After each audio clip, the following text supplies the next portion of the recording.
Hello, friends. This is Dave Hurwitz, executive editor at ClassicsToday.com.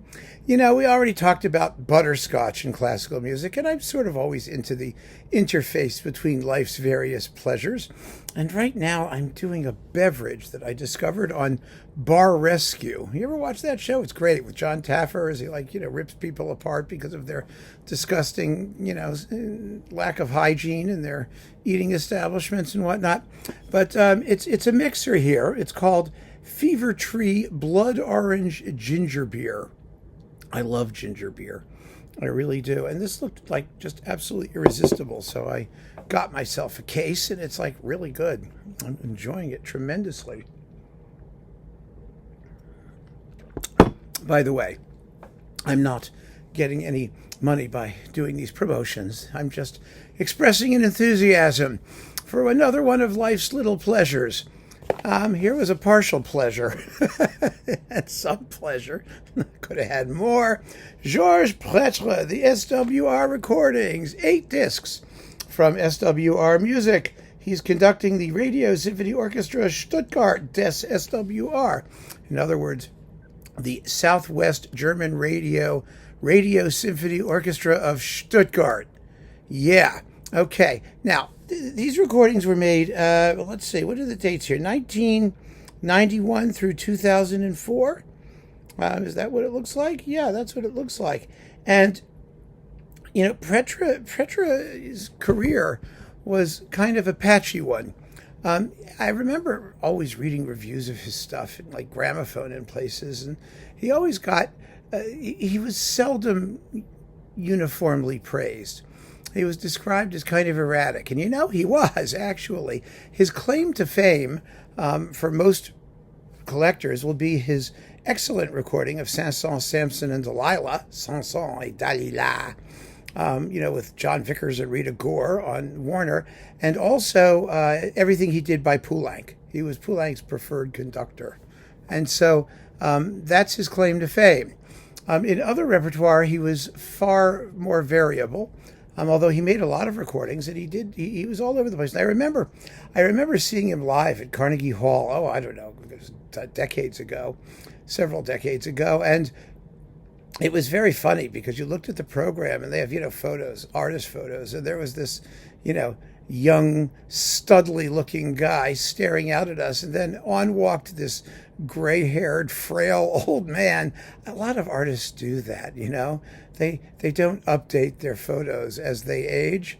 And then, somebody walks out, and it was like, whoa, baby.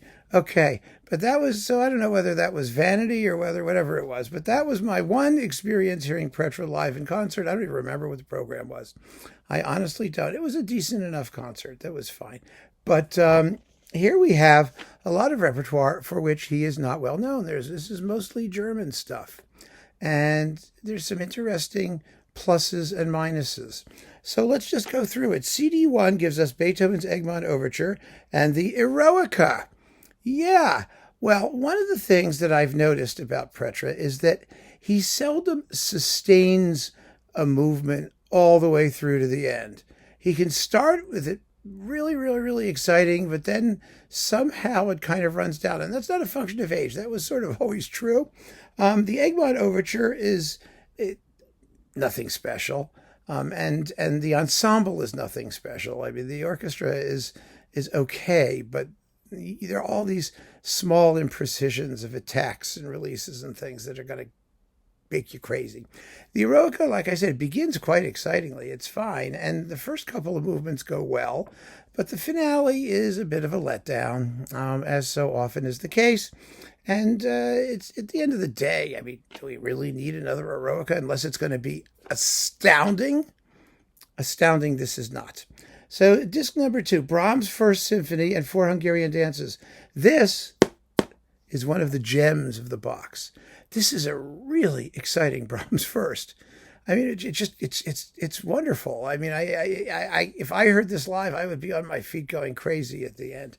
It's just a take no prisoners, traditional interpretation, it's warm and rich and big, and the timpani pound at the opening, but the finale really, really moves, and you can hear, in various sections, his habit of suddenly speeding up or slowing down for special phrases, which can be a little bit disconcerting in the coda of the finale, particularly. He starts to really whip it up, and then all of a sudden he's like, he pulls on the brakes, and it's okay. Fort Wengler got away with it. Why can't Georges Prêtre?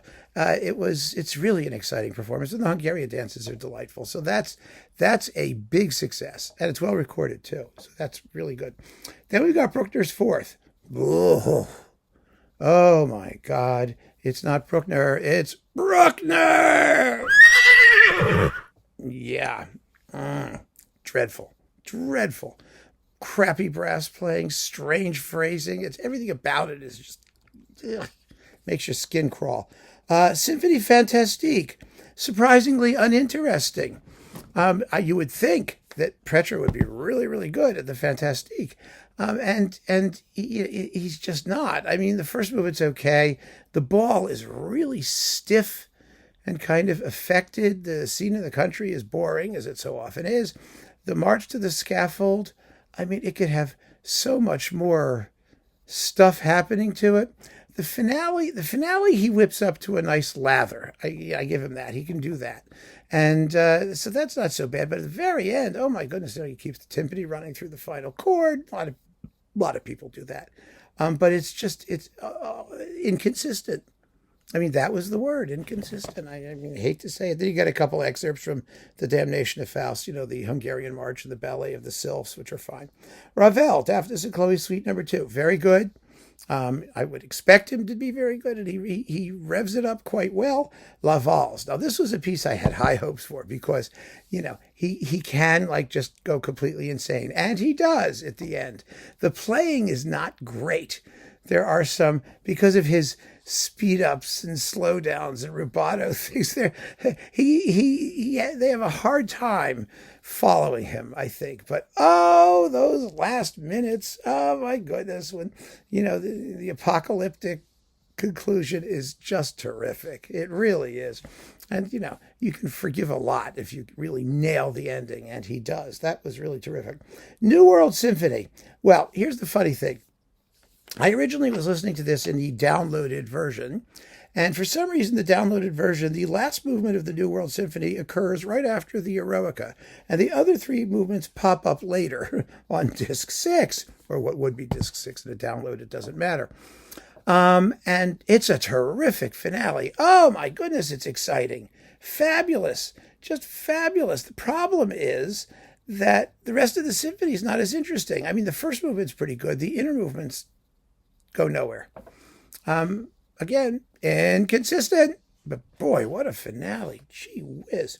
Then we've got another really good disc, Respighi, Pines of Rome, Fountains of Rome, and The Firebird. These are very, very good performances. The final march in the Pines of Rome is a smoker. It really is, although, of course, I always want more tam-tam, but it really, really, they just pound the crap out of it, which is fabulous. The Fountains of Rome are always lovely. This is a nice performance. And the Firebird Suite is really, really powerful. I mean, the Infernal Dance is terrific. The finale really moves. It's a kick-ass performance of the Firebird Suite. So that's another good one. And then we've got Richard Strauss on the last disc. You've got Rosenkavalier Suite, which is very nicely done. He's a good Strauss conductor, by the way, Prêtre. He's also, because Strauss, is sort of slurpy, sloppy, and you can get away with being a little imprecise, but hitting the big moments. Eulenspiegel is terrific. It's a great Till Eulenspiegel. I mean, the final pages, when, the mayhem is at its best and it's at its height, and the judgment scene is just really, really powerful. Oh my goodness, they nailed the judgment scene. It's an exciting performance, and colorful and characterful. It's really great. But Don Juan, well, it's a slow performance. It's almost 19 minutes, which, 16 is more where it ought to be, frankly. The love scenes are very languorous. It has lots of languor. And, I need some ginger beer, excuse me. Yum. Yeah. So the Don Juan isn't as good. It's not bad of its kind. It's a very sexy, slurpy Don Juan. But boy, the Eulenspiegel is fabulous. So what do you have? You've got 8 discs here, and you've got 1, 2, really 3 that are wonderful, or first rate, or worth hearing. The Brahms, the Respighi Stravinsky, and the Richard Strauss. And the Ravel. Oh, I forgot. Wait a minute. The Ravel stuff. Yeah, the Ravel stuff is also good. And on the Ravel disc is the Bizet Symphony in C. This is a very good symphony in C. I wasn't expecting it. The finale is amazing. The orchestra's hanging on for dear life. He just whips through it. They're like the violins are having a nervous breakdown. It's a lot of fun. It's a really fresh, lively performance of the symphony in C. So that's very, very nice.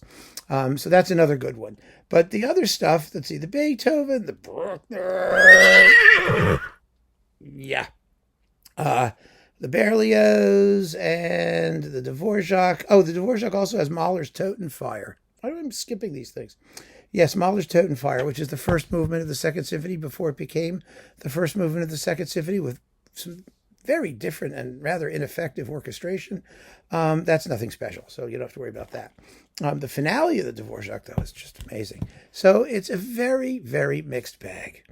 I was interested to hear it because of Pretre's reputation, and because to hear him, I wanted to hear him doing this, non-French repertoire. And it all goes to show that, like everybody else in the universe, when they're good, and when they're not, they're not. And the difference between the really great people and the really not so great people is consistency.